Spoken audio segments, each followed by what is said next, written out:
Hello, everyone, and welcome to the SoxProspects.com podcast, the web's number one source for information on the Boston Red Sox from top to bottom, from Fort Myers to Worcester, across the Pike to Fenway, and all stops in between. Thank you for listening. My name is Ian Kundle, and today I'm joined again by good friend of the site slash guy who runs the site. It's Mike Andrews. Mike, welcome back to the show. At this point, I might as well call you co-host because I think this is what two straight episodes and three in the last of the last Yeah, four or five. I think it's three straight. I was wrong when I said what I said at the beginning of the last episode, but I'm happy to be on, happy to be regularly on here. Looking forward to chatting today. Yeah, no, I think I'm glad you're able to because it is nice being able to just sit down and talk Red Sox on a cold bye week, well, pseudo bye week for the Right. Patriots. So not a lot going on today.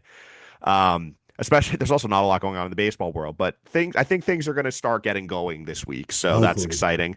Uh, it is, and this is not really a full segment, just something I need to get off my chest. Is Really I grinds just your don't under gears.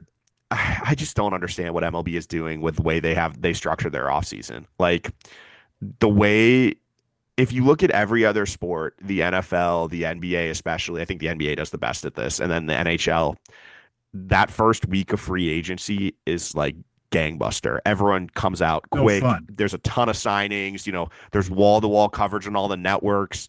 And MLB could so easily do that. And imagine they had like a big week with Kyle Tucker signing and all these guys changing teams right at, like a week after the World Series. And it would just be, I mean, it'd be a continuation of what was already just such a great World Series and keep MLB's momentum in a time where, the NFL's kind of just, you're slogging through the regular season right now. College football's not, it's getting close to the postseason, but we're not there yet. Like, it's the perfect time for that stuff. But instead, we're going Yeah. to wait until December when it's playoff push time in college and the NFL, and they're going to get buried by that. And I just I've feel like never understood it. The NBA does it so well. Like I'm a big NBA guy, and I like I'll stay up till midnight and watch with like the signings that Oh, it's I feel like it awesome. didn't happen as bad this year. Like Well, because the this free agent class was terrible this year. That's but why. like people would be signing at 12:01. Yeah. Right. But like over the first week of the season, like all the big guys are signing, and Yeah. I don't know how you incentivize teams or players to do that without a salary cap or whatever. But it just kind of stinks that baseball doesn't have it, and just nothing's going on, and like baseball's kind of fallen out of the mindset of the fans for a little bit. Yeah. I mean, and like, I think it'll pick back up, at the end of the month when we get towards the winter meetings, but it's annoying. Like the GMs are all in town together and nothing happens. Like, Right. what do we do? Like, it's just a little frustrating that the off season it takes. And now it's, we're in this time where it's just every, every rumor person is just speculating stuff or, putting Right. stuff out there based on their agent sources telling them what to say. Like, there's just nothing's happening. And it's like, give me some trades, give me some Right. signings. Like we need something to analyze. And I do hope that I feel strongly the Red Sox need to be setting the market this winter. Like this is a winter where I do not want to be caught, like they were last season where it's the end, you're getting into the new year and you still have two open lineup spots and a number two starter needed. Like that can't happen. The Red Sox We need to need a be little bit of aggressive. Dabrowski, for Breslow. Like go out there and yeah, like you said, set the market and just make the deal early. At least like you need three-ish big signings or players. Like do get one of them out of the way soon. Yeah. Yeah, and I think actually, we'll touch on that a little more because the GM there was some interesting stuff did come out of the Sure. GM meetings from Craig Breslow. So we'll talk about that after we finish up the intro. Because before we go any further, if you enjoy the show, there's some ways that you can support us. First, spread the word. Tell your local forest critter about the show. That's the easiest way you can help us out. You can also help us by rating and reviewing us on Apple Podcasts, iTunes, Spotify, wherever you listen.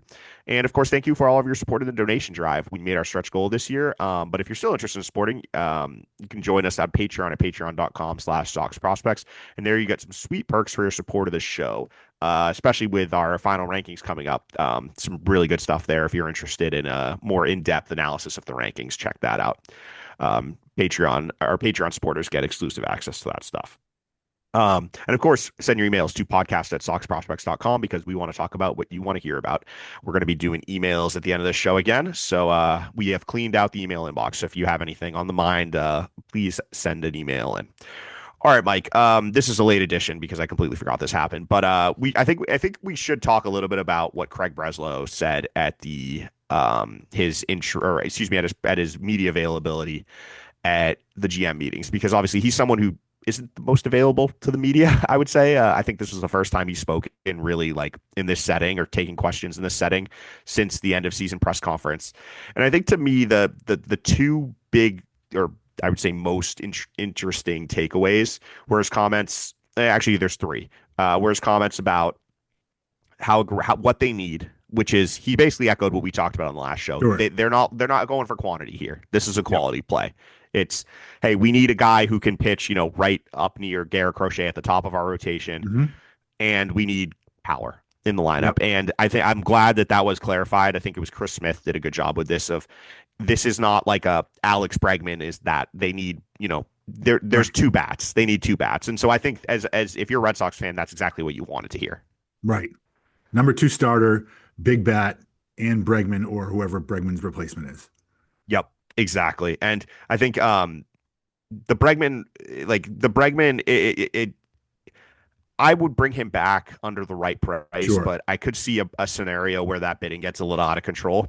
But I think for the other position, for first base, or the other big bat, it seems like the Pete Alonso has some fans in the Red Sox front office, and the more I thought about it, the more it makes sense. And like, is he going to age well? Probably not. Does he add defensive value? Not really. Will he hit Would it be 40 would home he be runs fun? yeah, would he Yeah. hit 40 home runs at Fenway Park? Yes. And I think the more interesting thing to me in it is with roster building. He doesn't have a QO, and I forgot because the Red Sox were in the paid the CBT or above the CBT last year. They would be giving up a second and a fifth round pick if they sign a qualifying offer free agent. So like when you're factoring it, when you're debating, are you going to sign Pete Alonso, or are you interested in Pete Alonso or Kyle Schwarber? That has to go into the calculus because that is a pretty big punishment. I mean, you're talking about a second round pick is going to be worth something around 2.5 million in pool value. Yeah, a little less. Let's say, yeah, about 2.5 million between 1.5 and 2.5 million, depending on where their pick slots. So let's just say 2 million. And then you're also a fifth round pick is an additional 500K, 450K. So you're 450, yeah. looking at you're looking at between 2 and 3 million in pool money and two draft picks, two of your top five draft picks gone. And unlike last year, they're not going to have a QO pick coming in. Like they obviously didn't offer the QO to Giolito. So Hmm. I think that that is a pretty big feather in Pete Alonso's cap when we're talking about potential offseason additions compared to someone like a Kyle Schwarber. I'd take it. I mean, I think it would be fun. You already just mentioned some of the warts and some of the concerns, but like it would certainly be fun for a few years. Yeah. Um, I think that the other things that Craig Breslow said that were interesting to me. Number one was that he declared Trevor Story the starting shortstop, and actually these two are kind of related, so it's really one thing. To me, I'm kind of torn on this one because I thought Story's shortstop play was better than the metrics say. For large portions of the season, he did have a couple bad months at the beginning and the end, but I think Marcelo Meyer would be a better shortstop than him right now. Hmm. At the same time, I understand you don't really want to disrupt the veteran and move him off too early. So, I mean, I get it, but I just don't see the benefit in him going out and like announcing that to the world right now. We saw this last offseason with Devers. They did the same thing. They said, yeah, he's our third baseman, and then look how that turned out. So, I even if this is what you were thinking, I just see zero benefit to announcing it publicly. Yeah, if you have to go back on it, that's tough. I mean, what happens if spring training happens and Story is regressing even further? Like Yeah. you got to leave yourself that flexibility. Yeah, that's why I was a little surprised that he came out and said that. And related to that, Marcelo Meyer, I thought it was interesting, and it was funny because this is something we've really talked about. That Breslow went out of his way to talk about how Meyer needs to do a better job in the weight room and just, hey, has to stay healthy because he hasn't. And this is one of these things that if you've been following the site, I feel like you've known this was kind of the concern for a while. Like Yeah, this isn't really news, but it was kind of shocking to hear the GM say it say it out publicly. loud. Yeah. Yeah, because I don't know. I feel like that's one of those things that they don't really like. it's known, but it's like you don't talk about it publicly. So I thought he was a lot more blunt, I will say, in this than I feel like he's been in past interviews, which I think is, I mean, I appreciate. Like, I'd rather, be a straight shooter and just tell it like how it is rather than kind of dancing around the subject. But I thought that was interesting to me because I think that Marcelo Meyer is going to be a fascinating player for the Red Sox in 2026. And I think he's one of the swing players where how his season goes, I think, is going to go a long way to determining their upside because there is a lot of upside with him. Like, if he figures it out the plate, like you're looking at a guy who could probably hit 260, 25 home runs, Hmm. be a pretty big run producer, probably hitting, sixth, seventh in the lineup. There's also a pathway where he doesn't make enough contact and you're Yeah, questioning whether he belongs in the minors by like May. big And error bars. yeah, there's a lot of variance in his profile. And because he was not ready to come up to the majors offensively when he came up last year, and he still can't hit lefties. And like, there's a lot he needs to work on. And so I think that maybe it's a motivation tactic, but I just thought it was interesting that that was something that was like said publicly that, hey, we need you to hit the weight room. We need you to show up healthy. We need you to get stronger. And those are all I feel things like we that, always we always heard those whispers, and yeah, people would be like, "Don't say anything," or like we heard it and we were like, "We're not going to pass that along because it seems like that's a private thing." And now it's just the GM's out there saying it. yeah. So I think that was interesting, and I mean I can't disagree with any of it. Like that, these are all concerns, and these are all things that Meyer needs to work on. So we'll see if that's something that he can take a step forward on this offseason. The final thing, and this was a good call by you, was the Christian Campbell discourse, and I think that there were a few things involved with that were Mhm. interesting. Number one, that they sound like they haven't outright said it, and this is one of the areas there was some gray area. It sounds like they're leaning towards one position, and that position is the outfield for Campbell. And I don't know. I guess I'm curious your thoughts on that. Do you think that is that where you would like to see him play, or how do you feel about that? Yeah, I mean, there was a couple articles out there quoting Breslow. The first one I read, I took away maybe it's going to be second base, and then the second article, I think it was by Mass Live, made it more clear, or maybe it was the Globe, made it more clear that it seemed like they were leaning outfield. That problem is that I mean, he's a better fit in the outfield. I think he wasn't impressive at second base last year, and like major concerns there. But that's also the position of need more so than outfield. But maybe that's not why you make your decision. Maybe, like this is a player they have signed long term. The outfield glut will eventually take care of itself. Yeah. So I think that that's probably the way to go. Is what's best for the player, not the short term need. I also think having a right-handed hitting outfielder is the worst thing. Yeah. Which I think that that they're going to have there will be ample opportunity for playing time as a right-handed hitting outfield. I think, especially because one of the outfielders is going to get moved. But I think the thing that was interesting to me is that, and why I think this is the right move, is this Campbell second base stuff now. And I've heard the same thing. The metrics, their internal metrics in 2024 were good with him at second base. Like, good athlete, like moved well, he made plays, his out conversion was good. Like, there was a lot under the surface to like there. 2025, it just didn't work, and this was something that was simmering under the surface even in spring training. Like, there were whispers that he was having issues throwing, turning double plays, just fielding ground balls and converting them in outs, like all the way going back to February. And that was obviously magnified when we got to the MLB game because Major League Baseball is just, the speed of the game is just another level compared to what you see at spring training or the minors. And Campbell he was unable to play the position. He was worst second baseman Yeah, in the the league. eye test in April and May was Yeah. it And bad. so this was not like an isolated thing that, hey, his defense took a nosedive when the bat went off the cliff in May. Like, this was Right. something that had been simmering under the surface all February, last March, year. April. Yeah. Yeah. And so and then when he came back, and we talked about it a lot on this podcast, and it's why I was one of the main reasons I was very adamant he was not going to come back this season to the majors, was his defense was so bad in the end of the season. Like, it's completely unfair to him that he was playing all over the place, including positions he had never played before, like first base and stuff. But he just didn't look comfortable at all. He was playing right field, and there was one play I remember where it's just a routine fly ball, and I think he got it, or it was maybe a little in, but he got a bad route and he just didn't make the play and just went by him to the wall, just jogging, and it was just little things like that. And it's like, this is not the player I saw last season.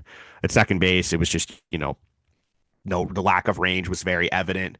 Like, there was just a lot with him defensively that wasn't good at the end of the season. And I think a lot of that will be fixed by the confidence. And it sounds like, and we'll get to the good with Campbell in a second, but I think that the defense of having him only have to worry about one position is just going to be a weight Yeah. off his shoulders. And he is a good athlete. He looked most comfortable, I think, in the majors in the outfield last year. I thought he looked better in left field than right field, or maybe even better in left field or center field than right field, which is understandable because he had not really played right field. And I think that just let him focus on left field, let him focus on center field. Just pick one of them, just stick him out there, and that needs to be the path going forward because with the end of the day, Campbell's value is largely going to come at the plate, and anything that takes away from his ability to do what he's doing at the plate, I think right now, while they're getting him back to where he needs to be, just needs to be taken off the table. And so I like it's good. It was good to hear that they're going to focus on one position because at the plate, Craig Breslow sounded very optimistic, and that was encouraging. So much so that he said they're considering sending him to winter ball, and that to me is shocking. I was not expecting that at all, but I don't think you do that unless you're confident in where he's at. And it sounds like he's gained the weight back, which, as we said, Yeah, 15 that's to great 20 news. pounds, which is important. He's getting back to being able to impact the baseball. And if he can do that and they're confident enough to send him to winter ball, then I think that's a really good sign and a reason for optimism heading into 2026. Yeah, I mean, he took that time to clear his head. He's put the weight back on. Those are two big steps in the right direction. I think that limiting to one position is a step in the right direction. And like you said, if that I didn't even see that part about winter ball. That's great news. If that's the case. Yeah. So we shall see on Christian Campbell. All right, Mike. Should we get to the transactions? Yeah, Because let's do this it. is going to be the quickest segment ever. So much um, going on. all right. First off, Luis Guerrero cleared waivers and outrighted to Worcester. Any thoughts? I mean, we talked about it before. I was surprised to see him be the first in line DFA'd until I kind of looked at the control numbers. Made it through waivers. I wonder what's going on there, whether it's like, okay, is it because of his control issues? Is there something medical going on? I don't know. But it's great to have him back in Worcester for another year. I mean, I'm a big fan. Yeah, yeah, I'm excited to see him sticking around. We should put the caveat he is Rule 5 eligible, so I Mhm. suppose there's a team that could try to take a chance on him there. Um, That would be a weird pickup though, because if he just cleared waivers without the Rule 5 restrictions, it would be weird for some team to pick him in the Rule 5 draft with additional restrictions. well, and having to pay 50K for him. Yeah, yeah. Um, but yeah, no, I think you're right. The injury history, the control, I think that probably scared teams off. But I think the stuff is really good, and hopefully he can kind of find his delivery and get back to being the guy he was, a couple seasons ago when he was a very exciting relief prospect. And Hmm. I think just with relief prospects, like their development is the most unlinear of, or not linear of, I feel like almost all prospects. I mean, no better example than Eduard Bizardo, who was jumping around from team to team and really struggled and then all of a sudden turned into one of the best relievers in baseball this year. And so I think with Guerrero, I think there's a chance that he's a guy who might take a couple years, might take a couple orgs, but I think eventually he's going to find a footing and have a year or two where he's a really a solid MLB contributor. And hopefully it's in Boston, but it might not be. But I think that keeping him around, I'm all for having as many high upside, hard throwing relievers because that's the way the game is going. You need velocity. And so you keep those guys around. You never know who's going to pop at any point. And maybe Guerrero's the guy who in 2026 comes out of nowhere and becomes a valuable contributor in their bullpen. The other big transaction, and big is a very loose term. I would say it's big because of the amount of money this guy was paid, was Yeah. Vladimir Asensio was released. Asensio was the Red Sox big international signing in the 2024 signing Yeah. period, and Hmm. this now means that their top two bonuses are gone from that class. And we knew this class was bad for a while, but it's still kind of shocking to see that neither of the top two bonuses even made it stateside. Yeah. Asensio was, for those who don't know, center fielder out Dominican got $1 million in January 2024. Carlos Carrascal, third base shortstop out of Venezuela, got 590K the same signing period. Those were the top two. Carrascal got cut at the end of the season, and Asensio gets cut. Neither of them ever make it to the States or the Florida Complex League. Um, I think we were looking at it really when we were talking about on the Slack, and that Asensio is the highest bonus that we've seen that never made it stateside. So not great. And then one of the other big bonuses there, Dalvin Reyes had a really tough year this past year. Not giving up on him, but it was a real struggle. He got 450K. He was the fourth highest bonus, or third tied in that class. Yeah, I mean this class, the ones to watch. This is the Justin Gonzalez Jesus Travieso class. Like those are Mhm. the guys that you're going to be they're banking on to kind of save it because as you said, they're the top bonus guys. It looks like there were a few whiffs up there, but yeah, it is always shocking when a guy. I mean, so Asensio in his first year hit 165 with a 317 OBP and a 195 slug. This year he was a part-time player. I don't think he was even playing every day.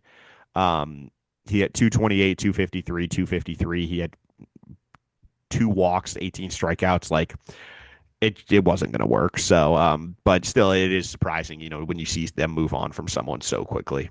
So, And then Carrascal, you guys probably talked about it during the season. He actually got cut in May. yeah, In 2024, he hit 319, 394, 372 with the DSL, which is good numbers, and didn't even make it to the FCL this past year. So you got to wonder if it's something beyond baseball for him. well, I mean, his numbers though were kind of masked. Like it was just all singles. Yeah. Like he had five extra base hits. He didn't walk. He struck out a decent amount. So, yeah, but still, I mean, it just goes to show with DSL stats, you never know. It's just really hard to read into those. All right, Mike, should we move on to oh wait, Front I guess this office. isn't transactions, but a front office because that we the Red Sox the what is it the merry-go-round in the front office Yeah. continued, Keeps and this going. time we had people getting on the merry-go-round. Obviously on the last episode we talked about the departures. There were two additions this week, filling two of the open positions, and the first one is a very interesting one to me.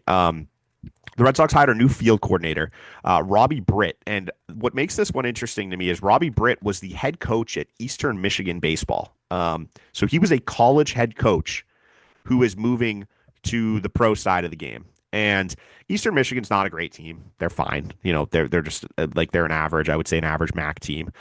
But I think that this is an interesting one because, and I think it makes sense after hearing more about the position is, so I think the field coordinator is actually a pretty important position with the Red Sox and more so than it maybe is with some other organizations. And so that's why like being a college head coach and moving into the field coordinator actually isn't really maybe as much isn't like a downturn or a like a Mhm. title a loss of title. Like this is a very important position in the Red Sox front office because field coordinator basically is an extension of the player development staff. So he's going to be working closely with I'm assuming it's going to be Brian Abraham and the other guys in charge of the player dev staff and working with the coach. And then he's kind of the one who's going to be boots on the ground, who liaises between them and then with the minor league coaching staffs, working on them with things like defense, game planning, and stuff like that, and also in improving like collaboration between the major and minor leagues. So.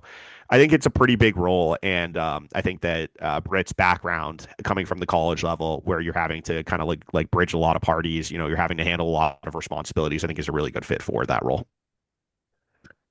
Yeah, I hadn't particularly heard of this position before, but it seems like it's something that's, like you said, pretty important.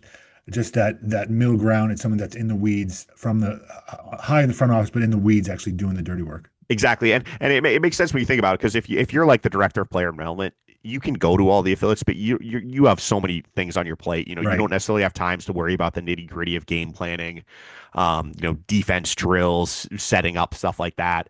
And so you have someone with Britt now who can go to all the levels, be on the field working on that stuff as well as handling their front office responsibilities.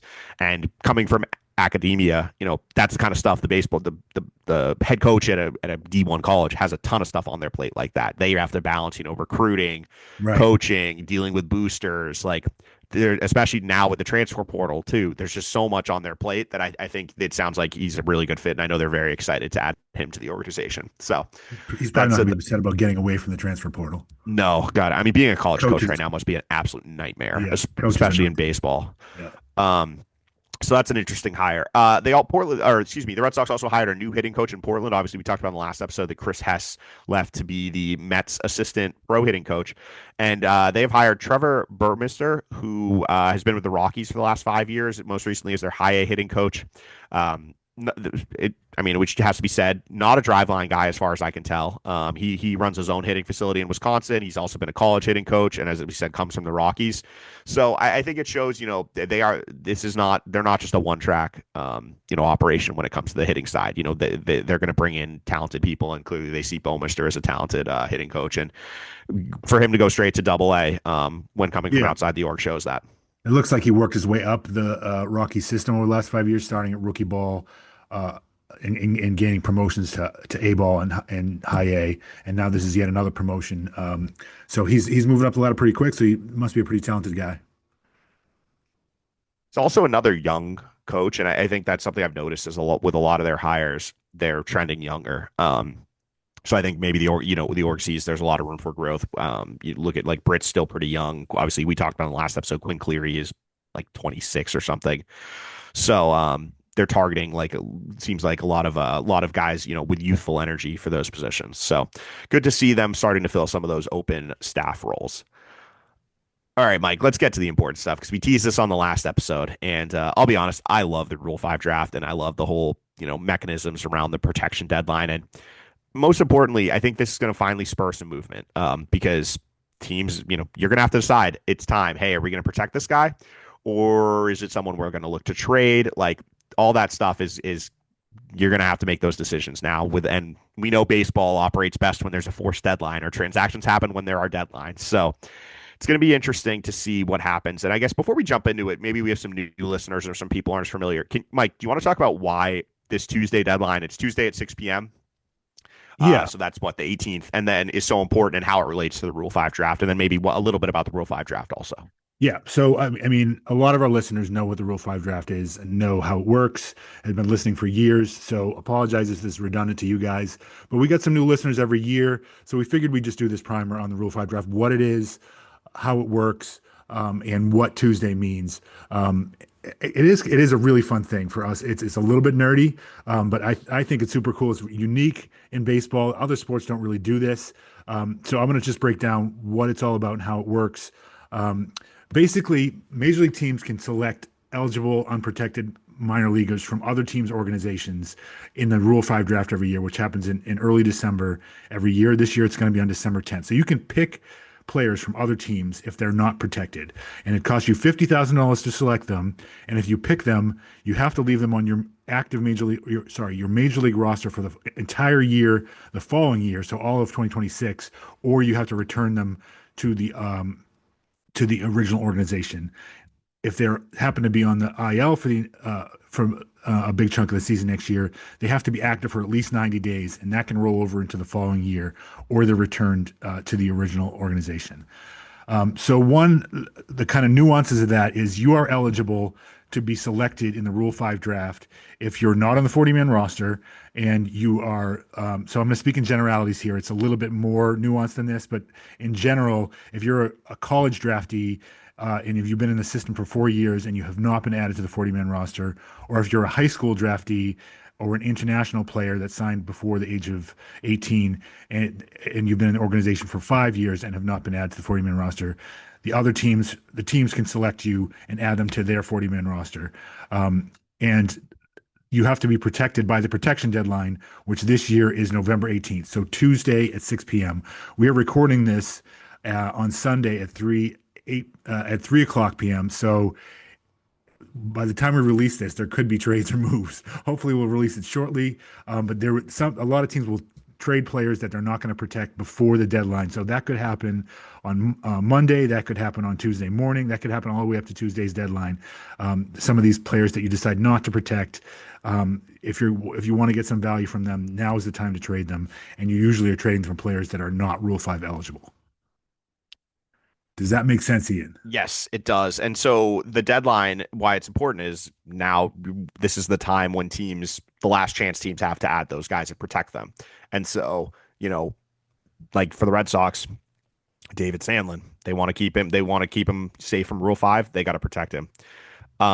You can check out our site at soxprospects.com/rule5.htm, and that has the list of all the eligible players for not only this year, but all future years. And you can see this year they have quite a number of players that are eligible, and we'll talk about who they might potentially. So I think they have 42 that are potentially eligible for the Rule 5 draft, and there's a handful that we want to talk about. Yeah. And one just one clarification point I wanted to make in that was you said so if a player gets selected in Rule 5, they before they get back to their parent organization, if the team that drafted them decides they didn't want to keep them, they do have to clear waivers. Correct. And another team can claim them and the restrictions remain. So actually Right. we saw a pretty good example of this last year. Mike Vasil, BC High product, was drafted in Rule 5, traded immediately, but that's pretty par for the course. Like that's how the Red Sox got Justin Slayton. And then he was waived by, I think it was the Rays, I want to say, but the White Sox claimed him, and he ended up spending the entire season with the White Sox. And actually, I didn't realize this. He was, funnily enough, learned this weekend. He had the highest WAR of any Rule 5 pick since Garrett Whitlock this Wow. season. So way better season than I expected. Um, but yeah, so that's one thing is it just because they get offered back or they get sent back doesn't necessarily mean they're going to get there immediately. Like they have to clear waivers first. And another thing you mentioned with the injured stipulation. So in the injury situation, because this is applicable to Red Sox and something I just wanted to remind people because keep this guy in your mind because he might be back next spring training probably. It's Angel Bastardo. So the Blue Jays selected Bastardo last season, knowing he had Tommy John surgery over the summer. He's probably going to be back, I would guess. Yeah, now like next he'll be good to go next spring since that'll be over a year since he had the surgery or almost excuse me. He had the surgery in late June of 2024. Yeah, so we're over a year now. It'll be almost 2 years, just under 2 years.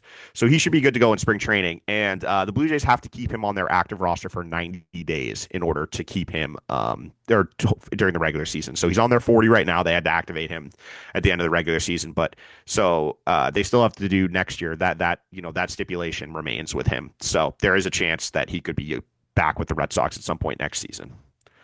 Um, all right, Mike, let's get into the Red Sox list because I think that this list it's interesting. I feel like heading into the season, or even frankly, like looking ahead, because we are nerds and we look ahead at this stuff years in advance. We thought there might be some really difficult decisions, or this was going to be a pretty loaded class, and I feel like it's kind of thinned itself out through a combination of trades, performance, and everything. Adding players before they Yeah, need adding to. players early, but it also there are some interesting names on here, and there I don't think is going to be as much room as we initially expected because they added Connolly early and Peyton Tolley a year plus before they were eligible. So that's two spots that we kind of had earmarked as potential Rule 5 ads gone during the season because they added those guys so soon. And so I think they're in a position where you look at the current 40-man roster, and they're at exactly 40 right now, I believe. Yep. Um, Nate Lowe is going to get non-tendered. Other than that, I mean, like you can DFA Giovanni Moran. There's a few guys, small like Vaughn Grissom. There's a few guys like that. I don't know, other than that one Nate Lowe spot, if any of those guys are guarantees though to be removed from the roster. Like I could think you could make the case if you're the Red Sox to keep maybe only clear two spots just so you have one potentially for a draft or something. I don't think it's out of the question that the only addition is they only add one player. I think that's probably right. I think one or two. Uh, they could go three, but I think that you most likely it's going to be two-ish. Yeah, and so the biggest name, the highest player in our rankings is David Sandlin. David Sandlin is currently, I believe, 11th. No, or is he? No, he might be lower. 13th. 13th in our rankings. He obviously he got up to a good start in Worcester last year as a starting pitcher. They moved him to the bullpen to try and get him to the majors, and he was atrocious in a bullpen role. Just didn't take to it at all. Stuff kind of didn't back up. It just the command did. He couldn't throw strikes, and when he did, it got absolutely murdered. Um, I think even with that, I still think that he's an exciting enough arm that he will get protected.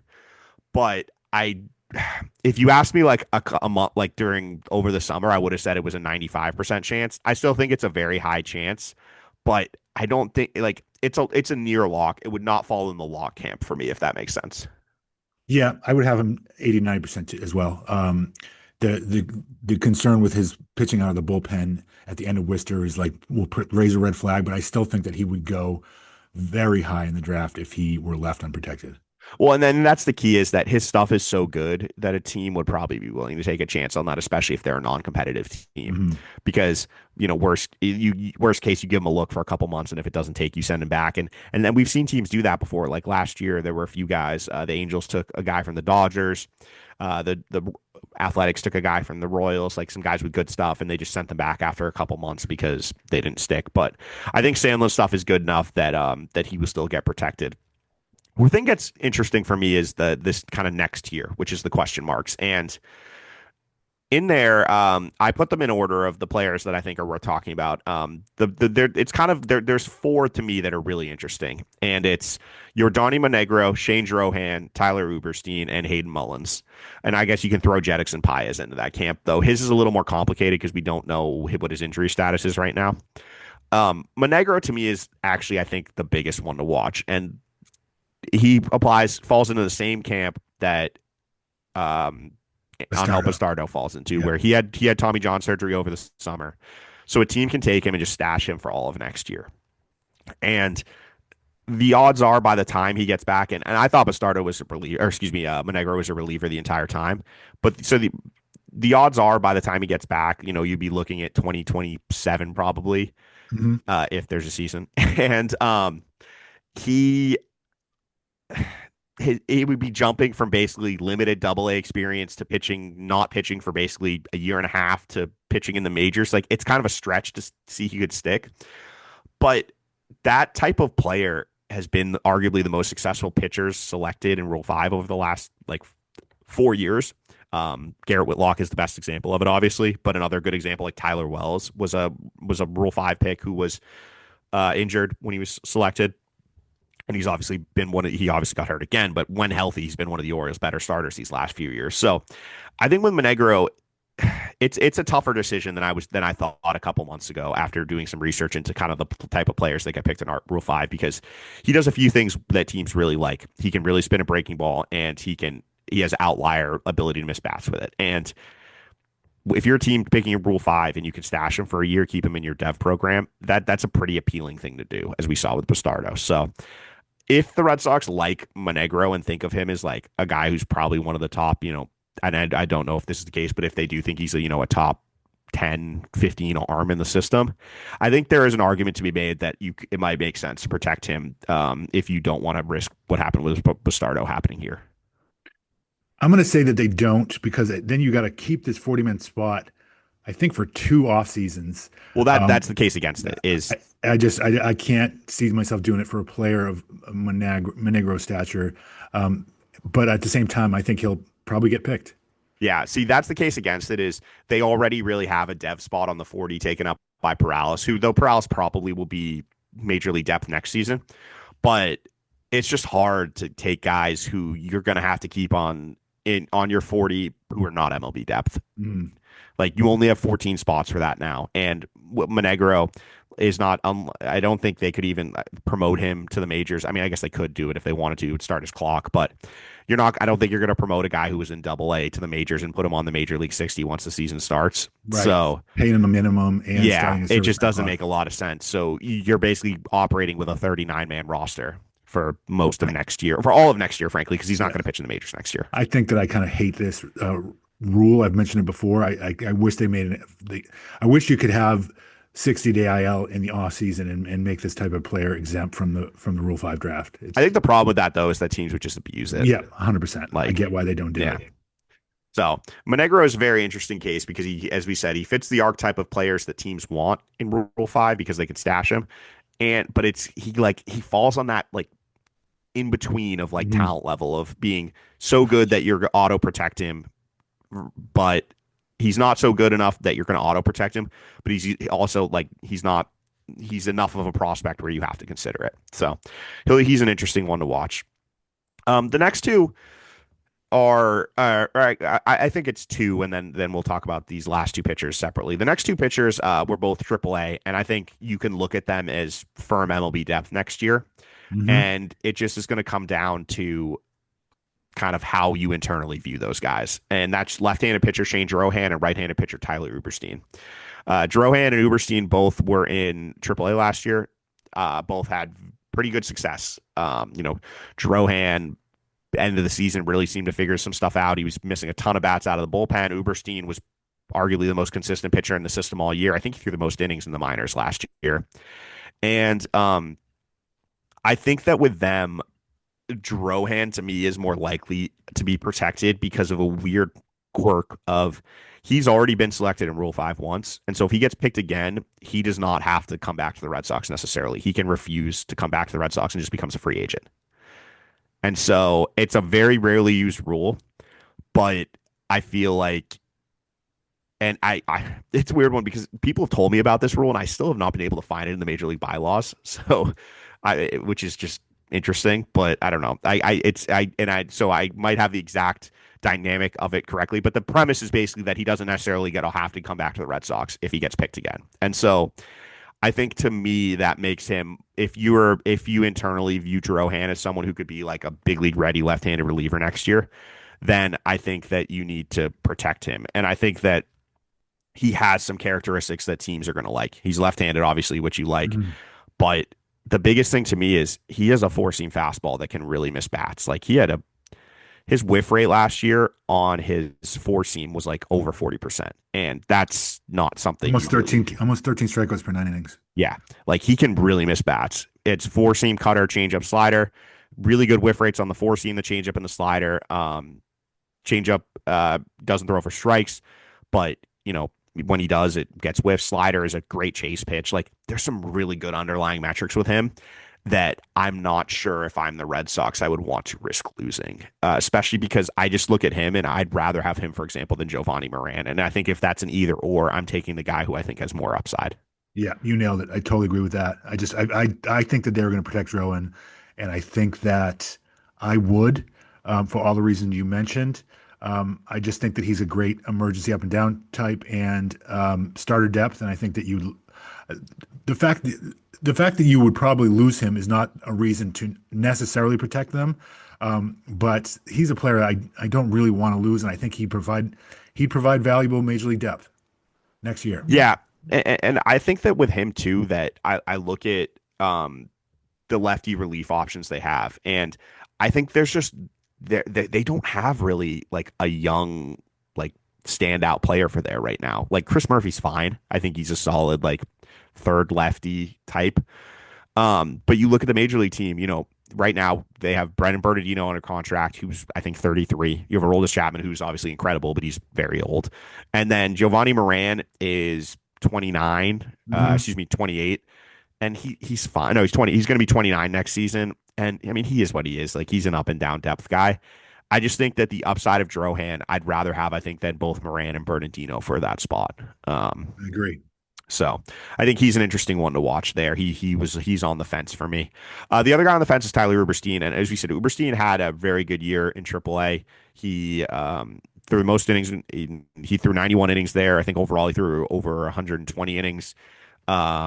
Missed bats, more than a strikeout per inning. He doesn't walk guys. The home runs are a problem. That's the big thing here. But pitch data wise, like there's some interesting stuff here too. Like four seam can miss bats up in the zone.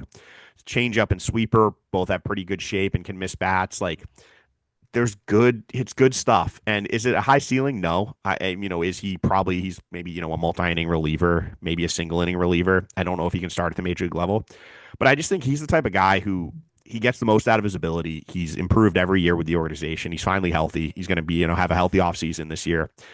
I could see the case for protecting him, and I could also see the case for not protecting him because of I don't know how much upside there is.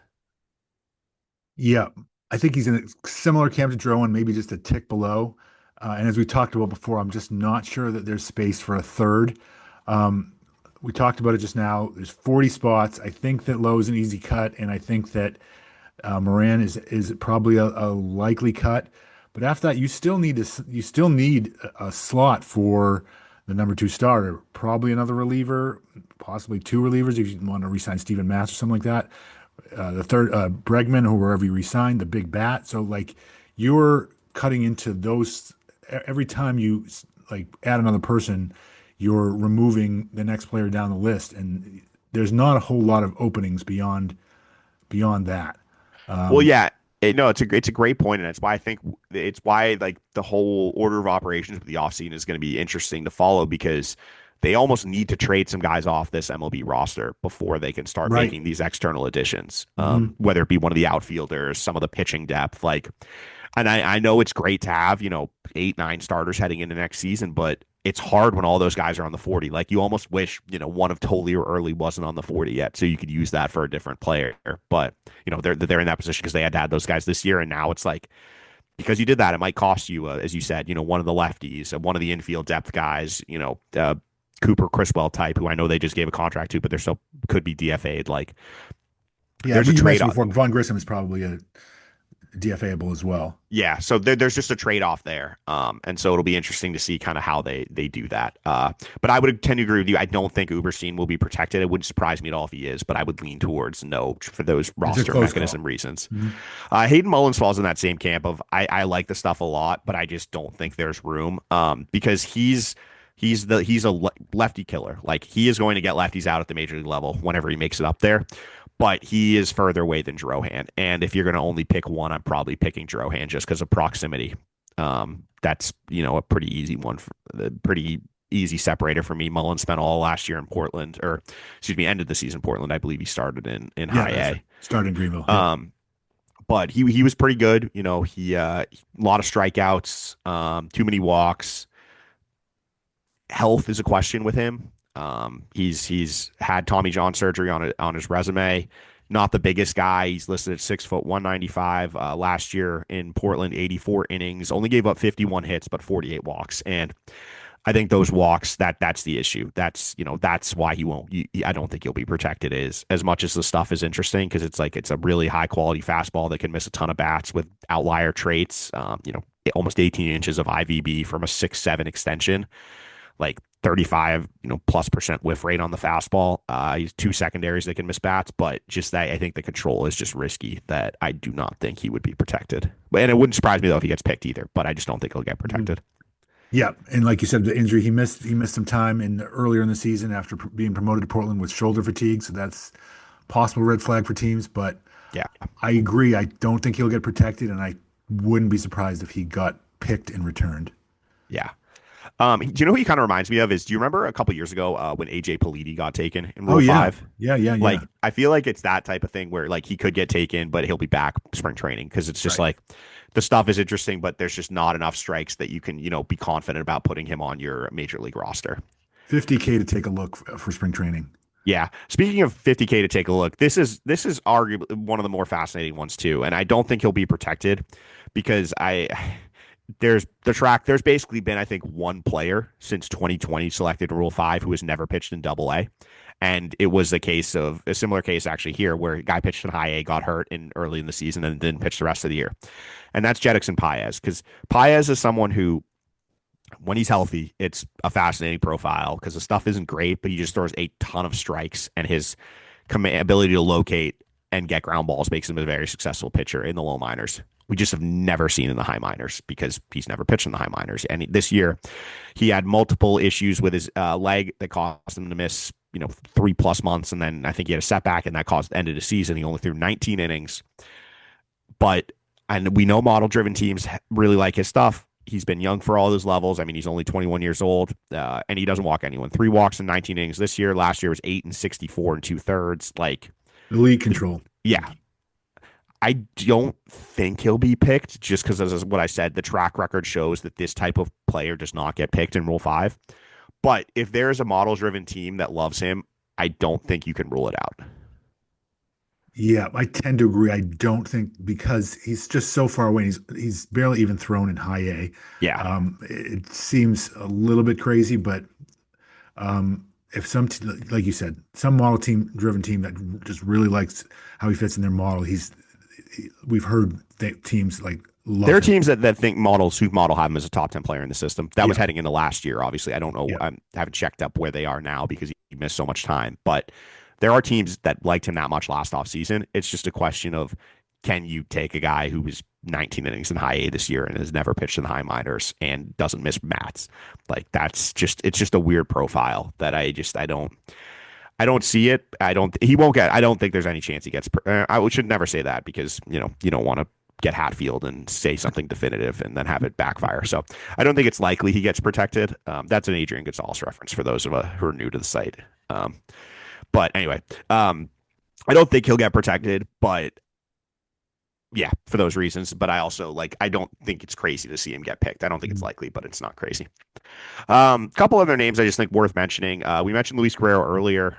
He's now Rule 5 eligible. Same with, I think we mentioned on the last episode, Eduardo Rivera is Rule 5 eligible also after re-signing as a minor league free agent. He's got big stuff. I don't think he throws enough strikes. Dalton Rogers, I think, is in the same boat where I don't know if there's enough strikes. The stuff's pretty good though, and I think there could be teams interested, but I don't think ultimately he's the type of player that you would target, given he's never pitched in AAA and the lack of strike throwing there.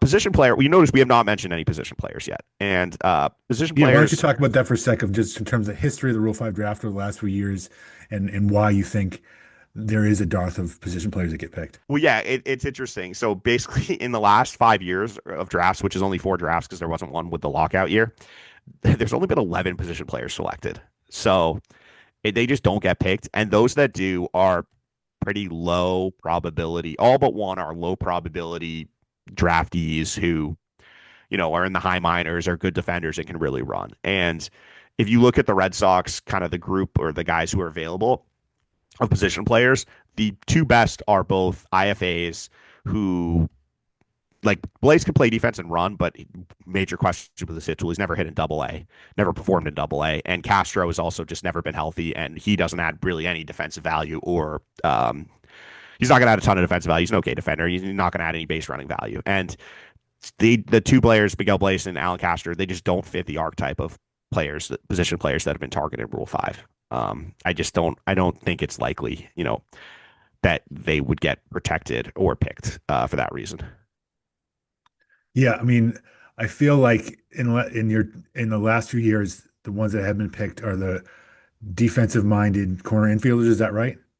Defensive minded up the middle. So Up the last year was sorry, not corner, middle infielders. That's what I meant yeah, to say. it's Yeah, middle infielders or it's catcher, middle infield, center field. You got to yeah. be able to play at least one of those positions, at least in some capacity. And last year, for example, Liam Hicks was a catcher. He was the second overall pick. He was really good. He was like a 1 WAR guy with the Marlins this year. He actually stuck. Gage Workman was another position player taken. He can play shortstop. He didn't stick. He got returned eventually. He made the roster initially, but got returned after a little bit. And then Cooper Bowman was another up the middle. He played second base. He could play in the outfield. And then Christian Cairo was a pure I have no idea how he got picked. I'll be honest. He was not a good hitter, and he could really defend. But he was one of the outliers when I was looking at the Rule 5 picks. I was like, this guy really got picked. It was shocking, honestly. He's now been cut. So going from Rule 5 pick to cut. Thinking about beyond the 5 years and just anecdotally from what I remember, I've been covering it since 2003. I feel like one of the older archetypes used to be like a fourth outfielder who was like a plus defender with speed, who you could kind of stash as the 20. It used to be the 25th man on the roster. Now it's the 26th. Was it like the Red Sox took Adam Stern? Adam Stern is the guy who was about Yeah. to raise in 2004. He was just like he was a decent fielder. He had some speed. He had a little bit of pop, and he just was the fourth outfielder for a big chunk of that season. So that type of guy is the type of player that used to be, but I don't think is anymore. No, and I think part of that is because now you just have an internal option that you can promote up and down who's like that, or you can Right. just always find those guys kind of like minor league free agents. Better Like just Nate, have Nate somebody with Eaton. options. Like I think like Nate Eaton's a good example. Like Nate Eaton's a guy who in the past, like in Rule 5, might have fit that role, but the Red Sox signed him as a minor league free agent last year. I think it's just teams value the 40-man roster spots a lot, like a little differently than they did before, and the flexibility and being able to option guys up and down is more important than Yep. having a guy who you're stuck with. So I think those are really the names to keep an eye out for. I think I have not finalized my official prediction, but I think that yeah, I agree with you. I think at most we're seeing 3 guys get added. I think it's more likely it's 1 or 2. That's kind of where I'm leaning right now. Yeah, I'm gonna go Sandlin 80 to 90%, Drowan 55%, and Uberstein 30%. And I think everyone else that's and then yeah, Monegro I on the would probably have field. in the same The field around is Uberstein. 5%. Yeah, the field is not very high. I think that sounds about right.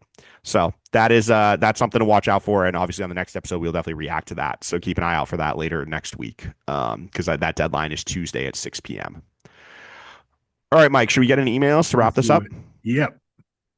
All right. Remember to send your emails to podcast@soxprospects.com because we want to talk about what you want to hear about. Our first email is from Jason. And Jason says, "Hey, SP, I'm sure you'll be talking a lot about the 40-man roster in Rule 5 in coming weeks." He is correct. "In these discussions, I'd be interested to hear your take or ranking the trade value of the back-end tradable assets." And he lists a bunch of them. Fitz, Hamilton, Criswell, Bernardino, Yoshida, Hicks, Grissom, Winkowski, Guerrero. As a bonus, how do those trade values compare to the at-risk Rule 5 guys, namely Paez, Uberstein, Drohan, Sandlin, Mullins, Hoppy, Monegro? Actually, I want to back up to the Rule 5 thing. Alex Hoppy is one more name we should have mentioned in there Oh yeah. because he has big stuff, does not throw enough strikes, and there's zero consistency. But guys with premium arsenal, there might be a team willing to take a chance that thinks they can get him to throw enough consistent strikes and improve his command. So Yeah, I think he's a guy that I would have him above the like in that like above the Rogers tier, but Mhm. below like the Drohan, Uberstein, those guys. Yeah, probably will Um, not get protected, but decent. There's some chance he gets popped. exactly. So yeah, and so how does the trade value, or how would you? I guess first is how would you rank the guys as tradable assets, and then how does their value compare? Cheers, VLTC. So I guess Mike, how would you rank? I guess for the first part, those guys as tradable Yeah. assets, And because I there's think a it's a weird mix because I think some of those guys actually have no trade value or right. Yeah, negative I was trade gonna value. say that. So it's there's a he lists 8 or 9 guys, and I'm gonna say that 4 or 5 of them have no to negative trade value, and that's Yoshida, Hicks only because of his contract. It probably is negative, and he readily says in his email on both of those that you have to pay the contract to make it tradable. Um, Grissom, I think, has no trade value. Winkowski, none. Guerrero just cleared waivers, so not a ton there. I think Bernardino has basically zero trade value. Then that leaves Fitz, Hamilton, Criswell, and I think the teams would be interested in Fitz and Hamilton and Criswell, marginal trade value. I don't know. What do you think? I don't think Chris Paul has much trade value just because Yeah. they just signed him to with that deal. Hamilton has a little. I think Fitz is really the big one on that list. Winkowski, I think, is a non-tender candidate, so I don't think he has any trade value. Grissom, minimal. I think you're looking at like a player to be named for him. So yeah, I don't think there's a lot of value. But I think, and this is the I think the with the email, it's you can't really look at it as like how would you compare these guys trade value to these players because it's not an either or because there is a third option which is having the open 40-man spot for someone else because if you're going to add like as you said like Paez, Uberstein, any of those guys and they're not major league help for next year, you're taking that spot away from someone that could be major league help, or you're having to DFA someone else when you sign Alex Bregman back or add Pete Alonso, etc. So there's always a carryover effect of it's not just a like for like swap. Like it's you have to evaluate what that spot could be used for elsewhere, or if you're protecting that guy, who are you replacing then for to add someone else? So that's why I think that it's hard to value, the guys, some of those guys on the 40 compared to the trade values of these other players. But I do think it's possible we could see some of those guys who are in the system who may not get protected get traded too. Because if you're a team that is lower in Rule 5 and you really like a guy and a guy's not going to be protected and you don't think he's going to fall, you could try to jump for it and trade. I know this was many years back, but the Red Sox traded Yohan Ibar right before the deadline Right. To the Rockies for Christian Koss. It's funny, Christian Koss still in the big leagues right now. Um, but that was basically because Cost was a few years away from needing to be protected in Rule 5. So, they did a trade like that. So I do wonder if maybe given so many pitchers, if there's a team that really likes one of them, maybe they try to do a deal like that. Yeah. Watch the trade wire in the next before Tuesday at 6, and a handful of these guys that he lists could be traded. And Breslow's actually been it's an analogous thing, trading some guys that are on the fringe of the 40-man roster for players that are not quite Rule 5 eligible yet, that are like lottery ticket-esque. And I think that he's going to pull off a few of those in the next couple of days. I mean, like you look, this was after the protection deadline, but like last year he traded Cam Boozer after he DFA'd him for Fajardo. So Yeah. like Yeah. there is a chance that, they could be able to pull off a pretty, get a decent player back if they with good scouting, and obviously like if a guy fits their model who's good, get someone back in a trade like that, a small trade that initially might not seem like much and then could turn into something really big. But thank you for the question. Oh, there was a follow up. P.S. Bloom and the Cards seem like a good trade fit. Cards have plenty of 40-man space to be made, and he knows many of the Sox assets, maybe target Contreras. I think Wilson Contreras would be a great fit. It's just I feel like he in the past has not shown any openness to waiving his no. I think he has a no trade clause. But if he does do that and is kind of willing to move, I think, and maybe if you can't get your top options, whether it be Pete Alonso, someone like that, I feel like he could be an interesting pivot later in the offseason. Yep. Um, Next question is from Dan, and Dan says, "I've heard you guys mention on the pod that the GM position is currently vacant. My question is, why do these titles matter? Craig Breslin is in charge of baseball operations. You can call him chief baseball officer, general manager, anything you want. Would hiring someone with the title of general manager mean anything? Wouldn't he be the equivalent of assistant GM in a different org? Thanks for taking the time to read this and keep up the great work." Mike, do you want to answer this? Because I think there's a pretty easy answer to this one. Yeah. I mean, it's just if you promote someone up to a better position when they have an offer from another org, you can generally protect them. So that's the reason why you save that open position to be able to promote someone up to that if they get an equivalent offer from another organization. Now you can't just fake the titles out the actual responsibilities that that position might have, but that's generally the reason why you would do it. Yeah, it's you if you have a guy who's an AGM who's really good and you want to keep him in the org, you make him GM.